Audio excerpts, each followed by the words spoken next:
الحمدللہ رب العالمین والصلاة والسلام علی رسولہ النبی الکریم وعلی آلہ واصحابہ واہل بیتہ اجمعین، اما بعد۔ ہمارے اس لیکچر کا عنوان ہے فتح مکہ، غزوہ فتح مکہ۔ اس فتح کا اللہ تعالیٰ نے قرآن مجید میں بھی ذکر کیا ہے، سورۃ النصر میں۔ اعوذ باللہ من الشیطان الرجیم، بسم اللہ الرحمن الرحیم۔ اذا جاء نصر اللہ والفتح ورأیت الناس يدخلون فی دین اللہ افواجا فسبح بحمد ربک واستغفر انہ کان توابا۔ تو اس میں فتح سے مراد فتح مکہ ہی مفسرین نے لی ہے۔ تو فتح مکہ جو ہے اس غزوے کا سبب کیا بنا، کس وجہ سے یہ جو ہے نا غزوہ ہوا۔ تو ابھی جیسے ہم بات کر رہے تھے، جو صلح حدیبیہ ہوئی تھی اور 10 سال کا ایگریمنٹ ہوا تھا کہ آپس میں جنگ نہیں کریں گے، اور یہ بھی ہوا تھا کہ جو فریق، جو قبیلہ جو ہے جس پارٹی کے ساتھ شامل ہونا چاہے، مسلمانوں کے ساتھ شامل ہونا تو ان سے شامل ہو جائے، یا کفار مکہ کے ساتھ شامل ہونا چاہے تو ان کے ساتھ ہو جائے۔ تو باقی بھی قبائل جڑے ہوں گے، لیکن جو دو مشہور قبیلے تھے جن کا وہاں ذکر بھی ہوا تھا، بنو خزاع قبیلہ جو ہے وہ مسلمانوں کے ساتھ، یعنی حضور پاک صلی اللہ علیہ وسلم کے ساتھ انہوں نے کہا کہ ہم مسلمانوں کے ساتھ ہیں، اور بنو بکر ایک قبیلہ تھا، وہ انہوں نے کہا جی ہم جو ہے نا قریش مکہ کے ساتھ ہیں۔ ہوا یہ کہ جو ہے نا ان کی پرانی دشمنی چل رہی تھی بنو خزاع اور بنو بکر کی۔ تو جب یہ صلح کا معاہدہ ہو گیا تو بنو بکر نے کہا کہ اب جو ہے ہم جو ہے نا پرانا ان سے بدلہ لے لیتے ہیں۔ وہ تو سمجھ رہے ہیں کہ صلح، لیکن اچانک حملہ کر کے ہم ان سے پرانا بدلہ لے لیں اور یہ ہمارے لیے موقع ہے۔ اور ایسے ہی کیا انہوں نے۔ وہ ایک چشمہ کے اوپر پانی پی رہے تھے سارے، یعنی گئے ہوئے تھے، پانی پلا رہے تھے جانوروں کو، اس طرح۔ تو انہوں نے اچانک سے بنو بکر نے ان پر حملہ کر دیا، ٹھیک ہے۔ اور اس میں قریش مکہ کے بعض نوجوان بھی شامل ہوئے، اور بعض مفسرین نے یہ بھی لکھا ہے، سیرت نگاروں نے، کہ انہوں نے اسلحہ بھی دیا، ٹھیک ہے۔ اگر انہوں نے یہ کچھ بھی نہ کیا ہو، لیکن جو یہی طے ہوا تھا نا، جو قبیلہ آپ کے ساتھ شامل ہے تو وہ اب آپ کی پارٹی ہے، اب وہ اگر غلط کرے گا تو وہ سارا معاہدہ اس کے اوپر ہی ہے، ٹھیک ہے نا، تو وہ آپ کا ہی سمجھا جائے گا۔ یہ تو نہیں ہے نا، اب جیسے الائیڈ پارٹیز ہوتی ہیں، جیسے اتحادی ہیں، جیسے آج کل حکومت کے اتحادی ہیں، اگر وہ غلط کریں گے تو وہ سمجھا جائے گا کہ حکومت ہی کر رہی ہے۔ یہ تو نہیں ہو سکتا کہ آپ کہیں گے نہیں جی وہ نہیں، ایسا نہیں ہوتا۔ تو اس طریقے سے جب انہوں نے حملہ کیا اور بنو خزاع کے لوگوں کو مارا، کافی لوگ قتل کر دیے، تو اس کا مطلب تھا کہ انہوں نے بالکل معاہدے کی دھجیاں اڑا دی ہیں، بالکل دھجیاں بکھیر دی ہیں۔ اس کے بعد پھر یہ ہوا کہ جو بنو خزاع کا سردار تھا وہ نبی اکرم صلی اللہ علیہ وسلم کے پاس آیا مدینہ شریف۔ اس نے آ کے بڑے زبردست شعر پڑھے اور کہا کہ حضور ہمارے ساتھ اس طرح ظلم اور زیادتی ہوئی ہے اور ہم آپ سے مدد کی اپیل کرتے ہیں، ہمارے ساتھ ظلم ہوا ہے اور اس طرح ہمارے لوگوں کو قتل کیا گیا۔ تو نبی اکرم صلی اللہ علیہ وسلم نے کہا کہ آپ بے فکر ہو جائیں، آپ کی مدد کی گئی، ٹھیک ہے۔ اچھا، ادھر پھر دوسری طرف کیا تھا، مکہ میں جب لوگوں کو پتہ چلا یہ ہوا ہے، اور بڑے سرداروں کو، ابو سفیان اور باقی جو کافروں کے اس وقت سردار تھے، تو ابو سفیان نے ان لڑکوں کو بہت ڈانٹا ڈپٹا کہ تم لوگوں نے یہ کیا غلط حرکت کی ہے، اور یہ اب صلح جو ہے نا ٹوٹ جائے گی ہماری معاہدہ۔ تو انہوں نے کہا اس طرح کی باتیں کی جیسے نوجوان کرتے ہیں، اور اس نے ان کو ڈانٹا۔ اور پھر سارے انہوں نے مشورہ کر کے انہوں نے کہا کہ آپ مدینہ جائیں اور حضرت محمد صلی اللہ علیہ وسلم کے ساتھ تجدید عہد کریں، یعنی دوبارہ ان سے کہیں کہ ہم دوبارہ یہ صلح کر لیتے ہیں، معاہدہ کر لیتے ہیں، آپ جو بھی غلطی ہوگی ہے اس کا نا۔ تو اسی وجہ سے جو ہے نا ابو سفیان مدینہ آئے اور آ کے نبی اکرم صلی اللہ علیہ وسلم سے ریکویسٹ کی، درخواست کی کہ نہیں چلیں جو بھی ہو گیا ایسے ہے ویسے ہے، ہم دیت دے دیتے ہیں، یہ جو بھی ہے تو آپ جو ہے نا صلح کو برقرار رکھیں۔ تو آپ نے خاموشی اختیار کی، آپ نے کہا کہ نہیں، آپ نے کوئی جواب نہیں دیا۔ پھر وہ ابو بکر کے پاس آیا تو ان سے کہا، تو انہوں نے کہا جی میں تو کچھ نہیں کر سکتا، مطلب انہوں نے کہا نا کہ آپ سفارش کریں حضرت محمد، انہوں نے کہا جی میں اس میں جو انہوں نے فیصلہ کر لیا اس میں کچھ نہیں ہو سکتا۔ پھر عمر رضی اللہ تعالیٰ عنہ کے پاس آیا ابو سفیان، تو انہوں نے کہا کہ میں تو سوال ہی پیدا نہیں ہوتا، وہ تو ہے تھے، وہ کہہ رہے تھے کہ میں تو اگر ایک میرے پاس تلوار نہ ہو، ایک لکڑی چھوٹی سی بچے، میں ان سے اور اس کے ساتھ بھی مل کے تمہارے خلاف جہاد کروں گا، آپ میرے بارے میں سوچیں بھی نہ اس طرح کی بات۔ بہرحال پھر حضرت علی رضی اللہ تعالیٰ عنہ کے پاس گیا ابو سفیان، تو حضرت علی رضی اللہ تعالیٰ عنہ سے کہا کہ آپ میرے سب سے قریبی رشتہ دار ہیں، آپ دیکھیں ہمارا نسب سب سے قریب ہے، ہم ایک دوسرے کے رشتہ دار ہیں، بڑے قریبی ہیں، تو آپ جو ہے نا سفارش کر دیں۔ انہوں نے کہا کہ حضور پاک جو کام کر دیں، مطلب ارادہ کر لیں، پھر ہم تو کچھ نہیں کر سکتے۔ تو پھر انہوں نے حضرت حسن چھوٹے سے بچے تھے، پھر حضرت فاطمہ بھی وہاں ظاہر گھر میں آ گئے تھے، بڑے تھے، بزرگ تھے، تو حضرت فاطمہ سے کہا کہ آپ سفارش کریں۔ انہوں نے کہا کہ میں کیا کر سکتی ہوں اس میں؟ پھر کہا کہ آپ اپنے بیٹے سے کہیں کہ یہ اس کے نام پہ جو ہے نا صلح ہو جائے تو اس کا نام عربوں میں بڑا مشہور ہو جائے گا، بڑی لوگ عزت کریں گے، یہ وہ۔ تو حضرت فاطمہ رضی اللہ تعالیٰ عنہ نے کہا کہ یہ بچہ ابھی اس طرح کے کام تو نہیں کر سکتا۔ تو پھر بڑا پریشان ہو کے نا اس نے حضرت علی رضی اللہ تعالیٰ عنہ سے کہا کہ آپ پھر کوئی مجھے نا بتائیں، کوئی سلوشن، کوئی حل بتائیں۔ تو حضرت علی رضی اللہ تعالیٰ عنہ نے کہا کہ آپ ایسا کریں، آپ نا مسجد میں جا کے نا کہیں کہ میں صلح کی تجدید کرتا ہوں۔ تو اس طرح اب اس کو سمجھ نہیں آئی، اس نے جا کے ایسے ہی کہا کہ تو چلا گیا مکے۔ تو مکے پہنچا تو لوگوں نے پوچھا کہ ہاں جی کیا بنا ہے؟ اس نے کہا یہ ہوا ہے، میں سب کے سفارش کی، یہ کیا وہ کیا، ترلے منتیں کیے تو کوئی نہیں مانے، تو حضرت علی نے مجھے یہ مشورہ دیا۔ تو انہوں نے کہا علی نے تمہیں بیوقوف بنایا ہے، یہ ایسے بھی صلح ہوتی ہے کہ تو آپ ہوا میں گئے ہیں، کسی نے ایگریمنٹ کیا بھی ہے، مطلب حضرت محمد نے مانا ہے اس بات کو؟ انہوں نے کہا نہیں، انہوں نے کہا پھر اس کا کوئی فائدہ نہیں۔ بہرحال اصل میں نبی اکرم صلی اللہ علیہ وسلم نے اسی وقت ارادہ کر لیا تھا مکے کا فتح کرنے کا، اور یہ تو کرنا ہی تھا۔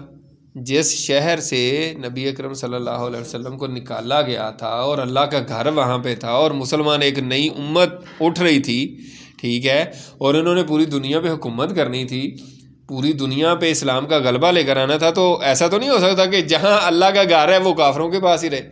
تو یہ اصل میں ایک طرح سے بہانہ بنا، ٹھیک ہے نا۔ تو نبی اکرم صلی اللہ علیہ وسلم نے خاموشی سے جنگ کی تیاری شروع کر دی تھی، بلکہ تفسیر انہوں نے سیرت نگاروں نے لکھا ہے، وہ کہتے ہیں کہ اس واقعے سے پہلے 3 دن پہلے حضرت عائشہ رضی اللہ تعالیٰ عنہ کو حضور پاک نے کہا تھا کہ آپ میری چیزیں تیار کرنی شروع کر دیں جنگ کی تیاری کی، ٹھیک ہے، لیکن کسی کو بتانا نہیں ہے۔ اب دیکھیں ایسی سیکرٹ اور ایسی بیویاں ہونی چاہیے۔ حضرت ابو بکر رضی اللہ تعالیٰ عنہ ان کے گھر آئے اپنی بیٹی کے حضرت عائشہ کے، اور انہوں نے پوچھا کہ یہ آپ بڑی تیاری کر رہی ہیں جنگ کی، یہ مطلب ظاہر ہے جنگ کی جو تیاری ہوتی تھی، چیزیں تیار کرنا سارا، تو انہوں نے پوچھا کہ حضور پاک کا کہاں کا ارادہ ہے؟ تو انہوں نے کہا کہ مجھے نہیں پتا، میں نہیں بتا سکتی، مجھے نہیں کوئی پتا کہاں کا ارادہ ہے، ٹھیک ہے، تو نہیں بتایا، ٹھیک ہے۔ پھر جی یہ واقعہ ہوا تو پھر نبی اکرم صلی اللہ علیہ وسلم نے کچھ خاص صحابہ کو بتایا، اور ایک جو ہے نا مہم، ایک لشکر جو ہے نا کسی اور طرف بھیجا کچھ صحابہ کو، تاکہ دنیا جاسوس سارے وہ دیکھیں کہ مسلمان تو اس طرف جنگ کرنے جا رہے ہیں، ٹھیک ہے نا۔ یہ آپ لوگ غور سے سنا کریں سیرت النبی، ٹھیک ہے نا، آپ نے بڑے ہونا ہے، زندگی میں بہت کچھ سیکھنا ہے۔ تو نبی اکرم صلی اللہ علیہ وسلم دشمن کو یہ بتاتے ہی نہیں تھے، یعنی آپ نے دعا بھی کی کہ یا اللہ مکے کے جاسوسوں کو ہم سے روک لیں اور ان تک خبر نہ پہنچے، تو آپ نے لشکر کسی اور طرف بھیج دیا، ٹھیک ہے نا، تاکہ دشمن اس طرف ہی رہے کہ اچھا ادھر جا رہے ہیں، اور آپ نے پوری جنگ کی تیاری کرتے رہے اور پھر مکے کی طرف چڑھائی شروع کر دی، اور وہ جو گئے ہوئے تھے لشکر وہ بھی آپ صلی اللہ علیہ وسلم کی طرف ساتھ آ گئے۔ اس میں ایک اہم واقعہ بھی ہوا، اور وہ قرآن مجید میں بھی اس کا ذکر آتا ہے۔ ایک صحابی تھے اور بدری صحابی ہیں، حضرت حاطب بن ابی بلتہ رضی اللہ تعالیٰ عنہ، انہوں نے ایک خط جو ہے وہ لکھ دیا مشرکین مکہ کے نام کہ حضور پاک تم پہ حملہ کرنا چاہ رہے ہیں، تیاری کر رہے ہیں۔ تو وہ نبی اکرم صلی اللہ علیہ وسلم نے اللہ تعالیٰ سے دعا کی ہوئی تھی، تو اللہ تعالیٰ نے دعا قبول فرمائی ہوئی تھی، تو وہ انہوں نے ایک خط لکھ کے تو وہ ایک عورت کو دیا، اور وہ جا رہی تھی مکے کو، رستے میں تھی ابھی، تو وحی کے ذریعے اللہ تعالیٰ نے بتا دیا حضور پاک صلی اللہ علیہ وسلم کو۔ تو حضور پاک صلی اللہ علیہ وسلم نے حضرت علی رضی اللہ تعالیٰ عنہ، حضرت زبیر اور ایک اور صحابی جو ہے نا ان کو بھیجا کہ فلاں جگہ پہ ایک عورت ہے، آپ فلاں جگہ پہ پہنچیں گے، خاک اس طرح اس کا نام ہے، تو وہاں پہ روزے خاک پہ وہ عورت موجود ہوگی، اس کے پاس خط ہے، آپ نے لے کر آنا ہے، ٹھیک ہے۔ تو یہ فوراً گھوڑے دوڑاتے ہوئے وہاں پہنچے، 1 دن کا سفر تھا، 2 دن کا جتنا بھی تھا، وہاں پہ پہنچے، وہاں پہ گئے تو وہ عورت وہاں پہ موجود تھی۔ تو انہوں نے کہا کہ بھائی خط نکال دے. اس نے کہا کون سا خط؟ ہودج میں بیٹھی ہوئی تھی اپنے اونٹ کے. تو اس نے کہا کون سا خط؟ تو انہوں نے کہا ہیں. تو حضرت علی رضی اللہ تعالیٰ انہوں نے کہا دیکھو نہ اللہ کا رسول جھوٹا ہے اور نہ اللہ کے رسول کی بات جھوٹی ہو سکتی ہے. ٹھیک ہے, آپ نے فرمایا ہے کہ تمہارے پاس خط ہے تو تمہارے پاس خط ہے, جو تم مرضی کر لو, شرافت کے ساتھ نکال دو, نہیں تو ہم تمہارے کپڑے اتار دیں گے, ہم پوری تلاشی لیں گے, ہم پھر کپڑے اتار کے تلاشی لیں گے. اس نے جب دیکھا نا یار یہ تو بڑے سخت لوگ ہیں اور انہوں نے تو نہیں چھوڑنا, اس نے کہا کہ پھر تم دونوں ادھر کو منہ کرو, دوسری طرح منہ کرو. دوسری طرح منہ کیا تو اس نے اپنے سر کی چوٹی میں یعنی سر کے بالوں کے اندر گوندا ہوا تھا اس کو, یعنی بالوں کے اندر ہی اس طرح لپیٹا ہوا تھا کہ وہ ملنا ہی نہیں تھا کسی صورت میں. لیکن جب انہوں نے یہ کہا تو پھر اس نے نکال کے دے دیا, اور یہ پھر لے کر خط جو ہے نا حضور پاک کے پاس پہنچے.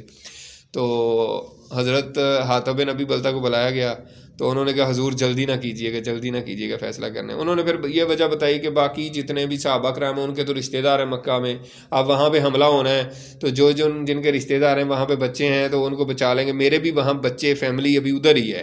تو میں نے اس لیے یہ خط لکھا کیونکہ میں قریش سے نہیں ہوں, میں باہر سے آیا ہوں, میرا کوئی وہاں تھا نہیں, تو میں نے یہ چاہا کہ ان پر ایک احسان کر دوں اور وہ میرے بیوی بچوں کی حفاظت کریں.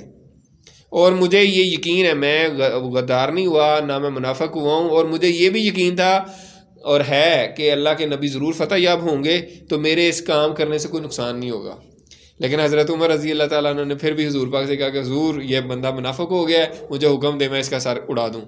تو آپ نے فرمایا کہ عمر تمہیں کیا پتا کہ اللہ تعالیٰ نے بدری صحابہ کے سارے گناہ معاف کر دیے, اور اللہ تعالیٰ نے کہا کہ یہ جو بھی کریں تو میں ان کو کچھ نہیں کہوں گا. بہرحال اس طریقے سے تیاری مکمل ہو گئی اور اسلامی لشکر جو ہے نا وہ مکے کی راہ میں چلنا شروع ہو گیا. جب حضور پاک صلی اللہ علیہ وسلم نکلے ہیں مدینے سے مکے کی طرف, تو 4000 جو ہے نا صحابہ کرام آپ کے ساتھ ہے, یعنی مدینہ سے 4000 کا لشکر نکلا ہے. ٹھیک ہے, اور پھر جتنے بھی جب جاتے گئے ہیں تو جتنے بھی دائیں بائیں کے قبائل جو مسلمانوں کے حلیف تھے, مسلمانوں کے اتحادی تھے, وہ بھی ساتھ ساتھ شامل ہوتے گئے, اور مکہ کے قریب پہنچ کے یہ 10,000 کا لشکر بن گیا. 10,000 اتنا بڑا لشکر مسلمانوں نے پہلے کبھی جمع نہیں کیا تھا. اور مکے کے قریب جا کے مرہ الزہران ایک علاقہ تھا, وہاں پہ انہوں نے پڑاؤ ڈالا. پڑاؤ ڈالنے کا مطلب ہے کہ سارے پھر اپنے لشکر جو ہے نا گھوڑوں سے اور اونٹوں سے اتر کے انہوں نے سیٹل ڈاؤن ہو گئے, اتر گئے. تو نبی اکرم صلی اللہ علیہ وسلم نے حکم دیا کہ رات کو ہر بندہ اپنا الاؤ چلائے, آگ چلائے. ٹھیک ہے, تو جب 10,000 لوگوں نے فاصلے پہ, یعنی یہ بھی حکم تھا کہ قریب کٹھے نہیں, تھوڑا تھوڑا فاصلے پہ آگ جلانی ہے, تو 10,000 لوگوں نے جب رات کو آگ جلائی نا, تو ہر طرف ایسے لگ رہا تھا جیسے پتہ نہیں کتنی کو بڑی فوج ہے. ظاہر سی بات ہے ویسے تو آپ 10,000 کو, ٹھیک ہے وہ بھی بڑی تعداد ہے, لیکن آپ جس کو اتنا پھیلا دیں, ٹھیک ہے نا, تو وہ کتنا نظر آئے گا. جیسے آج کل لوگ جلسے کرتے ہیں تو پتہ نہیں کیمرے کے ذریعے اور کس طریقے سے اتنے لوگ دکھا دیتے ہیں کہ آپ حیران ہوتے ہیں کہ یار اتنی دنیا کیسے آ گئی ہے. تو یہ بھی ایک طریقہ کار تھا. تو یہ اپنی فوج کو زیادہ دکھانا, اپنا روب ڈالنے کے لیے, جیسے پہلے بھی بات ہوئی ہے, یہ ایک اسلامی طریقہ ہے. ٹھیک ہے نا, اور یہ بھی ایک حکمت تھی. تو بہرحال آپ صلی اللہ علیہ وسلم نے اس طرح کیا. اسی اثناء میں ابو سفیان جو ہے وہ مکے سے نکل کے پتہ کرتے رہتے تھے کہ مسلمانوں کا کیا حالات ہے, کیونکہ صلح تو نہیں, تجدید نہیں ہوئی تھی نا, تو اس کو خطرہ تو تھا. تو وہ آپ باہر نکل کے پتہ کرتا. اسی طرح وہ نکلا ہوا تھا ابو سفیان باہر, یعنی مکے سے باہر آگے پتہ کرنے, تو وہ مسلمانوں نے اس کو دیکھ لیا. لیکن یہ ہے کہ اسی اثناء میں حضرت عباس رضی اللہ تعالیٰ عنہ, حضور پاک کے سگے چچا جو تھے, وہ اپنے بچوں کے ساتھ ہجرت کر رہے تھے. ٹھیک ہے, یا یوں کہہ لیں, اس میں سیرت نگاروں نے تو نہیں لکھا, لیکن مجھے یہ فیل ہوتا ہے کہ نبی پاک صلی اللہ علیہ وسلم کے ساتھ ان کے بڑے گہرے ربط رہتا تھا. تو نبی پاک صلی اللہ علیہ وسلم نے ہو سکتا ہے غزوہ مکہ سے پہلے ان کو کہا ہو کہ آپ مکہ سے نکل آئیں, ہر سی بات ہے جنگ کی صورت میں کوئی نقصان نہ ہو. تو وہ بہرحال سفر کر کے حضور پاک کی طرف جا رہے تھے, تو رستے میں ان کو جو ہے نا ابو سفیان نظر آ گئے. تو انہوں نے اس کو کہا کہ آپ کی طرف, تو بہرحال ان کو ملا. پھر اس نے کہا کہ یہ کون سا لشکر ہے, تو انہوں نے کہا کہ یہ محمد کا لشکر ہے صلی اللہ علیہ وسلم. تو پھر وہ بڑا یعنی کہ ہوا. پھر وہ نبی اکرم صلی اللہ علیہ یعنی وہ اس علاقے میں جہاں پہ مسلمانوں نے پڑاؤ ڈالا تھا، حضرت عباس رضی اللہ تعالیٰ عنہ اس کو اپنے خچر پہ حضور پاک کے خچر کے اوپر بٹھا کے نا وہاں لے. تو وہ مختلف پاس سے گزرے تھے صحابہ کرام کے پاس سے. تو حضرت عمر رضی اللہ تعالیٰ نے جب ابو سفیان کو دیکھا حضرت عباس رضی اللہ تعالیٰ عنہ کے پیچھے بیٹھے ہیں خچر پہ، تو انہوں نے بھاگ کے حضور پاک کی طرف گئے کہ حضور اس کو قتل کروا دے، نہیں اس کو فوراً قتل کریں. لیکن عباس جو ہے نا حضرت عباس گھوڑا خچر دڑا کے حضور پاک کے پاس پہلے پہنچ گئے اور انہوں نے حضور پاک سے جو ہے نا ان کی امان طلب کر لی کہ حضور آپ اس کی جو ہے نا آپ امان دے دیں ان کو، میری وجہ سے میں نے اس کو امان دی ہے. اور پھر نبی اکرم صلی اللہ علیہ وسلم نے بار بار اس کو کہا کہ مسلمان ہو، جو آخر کار وہ مسلمان ہو گیا. اچھا، یہ جب صورتحال ہوئی تو اگلے دن پھر نبی اکرم صلی اللہ علیہ وسلم نے مرہ زہران سے مکے کی جانب کوچ کیا. تو حضور پاک صلی اللہ علیہ وسلم نے حضرت عباس رضی اللہ تعالیٰ عنہ سے کہا کہ ان کو کسی خاص جگہ پہ پہاڑ کے نا وہاں کھڑا کریں تاکہ یہ مسلمانوں کی فوج کو دیکھیں، ذرا اس کو پتہ چلے. تو وہ پھر مختلف قبائل گزر رہے تھے اپنے اپنے جھنڈے لے کے. تو جب نبی اکرم صلی اللہ علیہ وسلم کا قافلہ گزرا یعنی جس میں صحابہ یعنی خاص مہاجرین اور انصاری خاص صحابہ تھے، تو وہ اس نے پوچھا کہ یہ کون ہے؟ تو حضرت عباس نے فرمایا یہ حضرت محمد صلی اللہ علیہ وسلم مہاجرین اور انصار کے درمیان میں جا رہے ہیں. تو وہ سارے انہیں زرہ پہنی ہوئی تھیں اور بڑی زبردست یعنی فوج تھی. تو اس نے کہا کہ ان کا کون مقابلہ کر سکتا ہے. تو اس طریقے سے یہ جو ہے نا مکے کے اندر پہنچ گئے اور پھر قریش کے سر پہ پہنچ گئے. اور وہاں پہ پھر مختلف جو مکے کے ایریے تھے، ایک طرف سے حضرت خالد بن ولید کو حضور پاک نے کہا کہ آپ ادھر سے حملہ کریں، اور ایک طرف سے حضرت جو ہے نا عبید اللہ جو ہے نا ان سے آپ نے کہا کہ آپ حملہ کریں. حضرت عبید اللہ بن جراح رضی اللہ تعالیٰ عنہ. تو آپ صلی اللہ علیہ وسلم بھی ایک طرف سے جا رہے تھے. تو اس میں پھر یہ جو ہے نا سیرت نگاروں نے بتایا ہے کہ اس میں زیادہ خون ریزی نہیں ہوئی. مکہ اللہ تعالیٰ نے ویسے ہی فتح کروا دیا، لیکن جس طرف سے حضرت خالد بن ولید نے حملہ کیا تھا اس کے رستے میں ابو جہل کا بیٹا اکرمہ بن ابو جہل اور امیہ بن خلف کا بیٹا صفوان بن امیہ اور سہیل بن عمر جو صلح حدیبیہ کرنے آیا تھا بندہ، ان لوگوں نے اور ان کے ساتھ کچھ اور جو ہے نا لوگ تھے یا لڑکے تھے. سیرت نگاروں نے تو اوباش کا لفظ استعمال کیا کہ ان کے ساتھ اور اوباش تھے. تو انہوں نے مقابلہ کرنے کی کوشش کی اور اس وقت وہاں پہ پھر 12 کافر جو ہے نا مارے بھی گئے تھے. یعنی ایبسولیوٹلی یہ نہیں کہا جا سکتا کہ کوئی بندہ قتل نہیں ہوا تھا، لیکن اس کے بعد پھر کوئی مقابلے کے لیے نہیں آیا. تو یوں پھر نبی اکرم صلی اللہ علیہ وسلم کی فوج نے مکے کو ہر طرف سے جو ہے نا کیپچر کر لیا اور سارے مکے کو فتح کر لیا. تو اس طریقے سے نبی اکرم صلی اللہ علیہ وسلم پھر مسجد حرام میں پہنچے ہیں اور وہاں پہ پھر آپ نے طواف کیا ہے اور اس کے بعد خانہ کعبہ کے اندر گئے ہیں. نبی اکرم صلی اللہ علیہ وسلم نے چابی منگوائی اور خانہ کعبہ کے اندر گئے ہیں اور وہاں پہ باہر بھی اور اندر بھی بت پڑے ہوئے تھے اور نبی اکرم صلی اللہ علیہ وسلم اپنی لاٹھی سے بتوں کو مارتے تھے اور وہ گر جاتے تھے. ایسے یعنی کھڑے کیے ہوتے ہیں نا تو زور سے دھکا دیں تو وہ گر جاتے ہیں.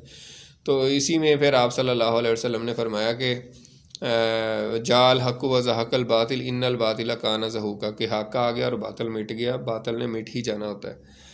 اس کے بعد خانہ کعبہ میں رسول اللہ صلی اللہ علیہ وسلم نے نماز ادا کرنے کے بعد قریش سے خطاب کیا اور پھر ان سے پوچھا کہ آج میں تمہارے ساتھ کیا کرنے والا ہوں. تو انہوں نے کہا کہ آپ کریم بھائی ہیں اور کریم بھائی کے بیٹے ہیں، آپ سے ہمیں اچھی امید ہے. تو آپ صلی اللہ علیہ وسلم نے فرمایا لا تثریب علیکم اليوم، یعنی وہی بات جو حضرت یوسف علیہ السلام نے اپنے بھائیوں کے ساتھ کہی تھی. اصل میں سینیریو تو وہی تھا نا، جس طرح حضرت یوسف علیہ السلام کے بھائیوں نے اتنا ظلم و تشدد کیا، ان کو قتل کرنے کی کوشش کی، سارا کچھ کیا، پھر کنویں میں پھینک دیا. تو حضور پاک کے ساتھ بھی تقریباً وہی چیزیں ہوئی تھیں. حضور پاک کے وہ بھی قتل کرنے کی کوشش کی اور غار میں چھپ گئے، وہ سمجھے کنواں یا غار ایک ہی چیز ہے. تو وہ سارا تقریباً سینیریو وہی ہوا تھا. تو آپ صلی اللہ علیہ وسلم نے بھی کہا کہ جیسے میرے بھائی یوسف علیہ السلام نے کہا تھا میں بھی آج تم کو معاف کرتا ہوں، تم آزاد ہو. آزاد اس لیے کہا تھا کہ جو ملک یا شہر فتح کر لیا جاتا ہے وہاں کے سارے باشندے کیا بن جاتے ہیں؟ غلام. پہلے بھی بار بار بات آ رہی ہے، عورتیں لونڈیاں بن جاتی ہیں، مرد غلام بن جاتے ہیں. تو آپ نے ان کو کہا کہ جاؤ تم آزاد ہو، ورنہ وہ شہر فتح ہونے کے بعد سارے لوگ جو تھے وہ نبی پاک صلی اللہ علیہ وسلم کے اور مسلمانوں کے غلام بن گئے تھے.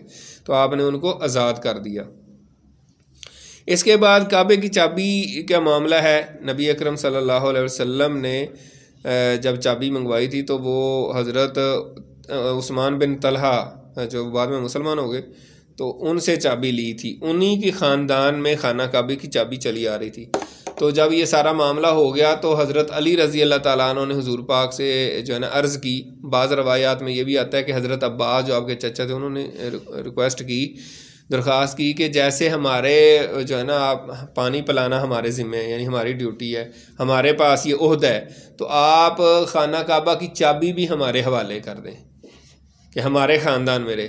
تو نبی اکرم صلی اللہ علیہ وسلم نے فرمایا کہ نہیں، آج کے دن ایسا نہیں ہوگا، جس کے پاس چابی تھی اسی کو دی جائے گی. حالانکہ یہی عثمان بن ابی طلحہ ہیں جنہوں نے ایک وقت نبی اکرم صلی اللہ علیہ وسلم نے جب مکہ میں تھے حضور پاک، تو ایک دفعہ آپ نے کہا تھا کہ چابی خانہ کعبہ کھول دے، میں نے اندر دیکھنا. تو اس نے آگے سے بڑی اس طرح صحیح باتیں نہیں کی تھیں، غلط باتیں کی تھیں. تو پھر بھی آپ صلی اللہ علیہ وسلم کا کتنا بڑا دل تھا کہ آپ نے پورا شہر فتح کر لیا اور چابی پھر اسی بندے کو دے دی کہ ٹھیک ہے آپ ہی رکھیں، آپ کے خاندان. اور پھر آپ نے صرف یہ نہیں دے دی، آپ نے کہا کہ آپ کے خاندان میں رہے گی قیامت تک، اور ابھی بھی انہی کے خاندان میں. اور آپ نے فرمایا کہ آپ سے چابی وہی لے گا جو غاصب اور ظالم بادشاہ ہوگا. تو انہی کے خاندان میں چلی آ رہی ہے.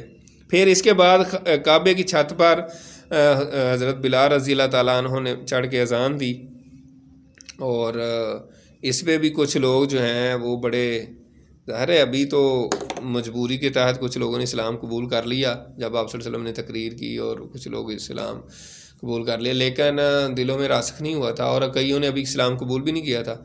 تو حضرت بلال رضی اللہ تعالیٰ عنہ جب خانہ کعبہ کی چھت پہ چڑھ کے اذان دینے لگے تو دو بندے تھے، انہوں نے کہا کہ ایک نے کہا کہ شکر ہے میرا باپ مر گیا، ورنہ اس نے یہ حالت نہیں دیکھی کہ اب یہاں بلال کی اذان ورنہ وہ سنتا، شکر ہے وہ مر گیا یہ حالت دیکھنے سے پہلے.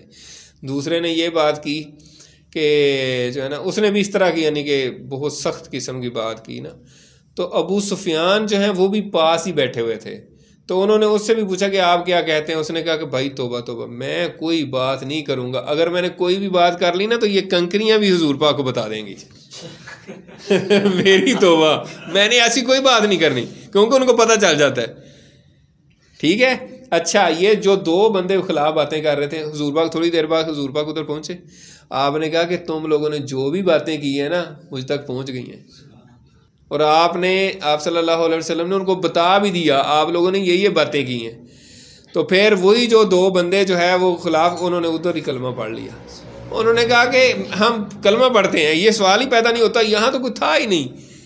تو اگر آپ کو ان باتوں کا پتہ چل گیا تو واقعی آپ اللہ کے سچے نبی ہیں، اس سے بڑی اور کیا بات ہو سکتی ہے. ہمارے درمیان کوئی تھا ہی نہیں، کوئی اور ہوتا ہم کہتے اس نے جا کے آپ کو بات بتا دی. تو بہرحال وہ لوگ مسلمان ہو گئے.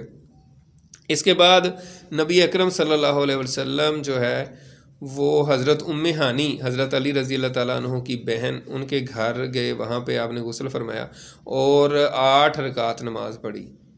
یہ چاشت کا وقت تھا، تو اس لیے بعض لوگوں نے کہا کہ یہ چاشت کے نفل تھے، لیکن بعض جو ہے نا سیرت نگار کہتے ہیں یہ فتح کے نفل تھے، یعنی شکرانے کے نفل تھے. بہرحال آپ نے 8 رکعت نماز پڑھی. اس کے بعد آپ نے قبر مجرمین کا کہا کہ ان کا خون معاف نہیں ہوگا، ان کا خون رائگا جائے گا.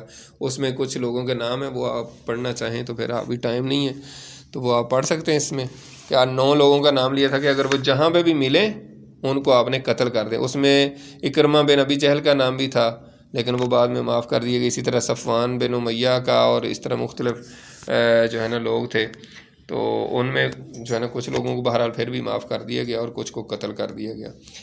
اس کے بعد انصار کا اندیشہ تھا کہ حضور پاک کا یہ اپنا شہر ہے، ادھر 53 سال انہوں نے گزارے ہیں، تو وہ اب فتح کر لیا تو ہو سکتا ہے حضور پاک ادھر ہی رہیں، اب ان کا شہر ہے.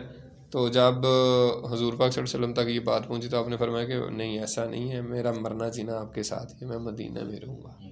اور آپ نے وہ اپنا وعدہ پورا کر دیا۔ اس کے بعد پھر بیعت عام ہوئی، یعنی سارے لوگوں نے آ کے بیعت کی، مسلمان ہو گئے لوگ، عورتوں نے بھی بیعت کی۔ پھر ہند بن عتبہ جو ہے، جو ابو سفیان کی بیوی تھی، اس نے بھی بیعت کی، وہ پھر پوری سٹوری ہے۔ تو اللہ تعالیٰ سے دعا ہے کہ اللہ تعالیٰ ہم سب کو عمل کرنے کی توفیق عطا فرمائے۔ وآخر دعوانا ان الحمدللہ رب العالمین۔ سبحانک اللہم وبحمدک، نشہد ان لا الہ الا انت، نستغفرک ونتوب الیک۔ جزاکم اللہ خیر۔